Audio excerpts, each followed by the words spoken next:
of the Masoretic text, the authoritative edition of the Hebrew Bible, and the one used as the basis for translation of the Old Testament in Protestant Bibles.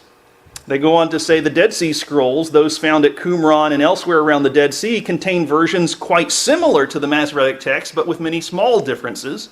The text in the scroll found at the En-Gedi excavation site in Israel decades ago has no differences, according to Emmanuel Tov, an expert on the Dead Sea Scrolls at the Hebrew University of Jerusalem. So, if we're asking the question, is there any way to assess how reliable copies of Scripture are made? The answer is yes. We have an instance of these Isaiah scrolls from the Dead Sea.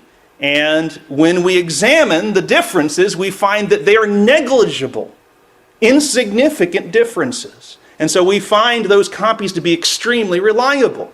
And here we have another instance of we have an opportunity to check to see if in 925 years there's been any difference, how much difference there's been over nearly 1,000 years of copying, and we find there's no difference.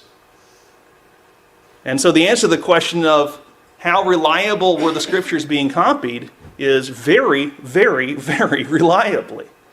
This Leviticus scroll is another demonstration of that. All right, let's turn our attention to the New Testament next.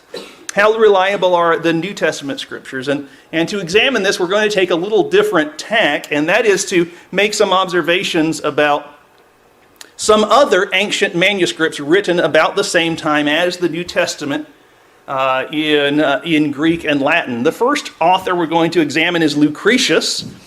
He died about 55 or 53 BC, and he only has one thing that he wrote that has survived to modern times. It's kind of a presentation of Greek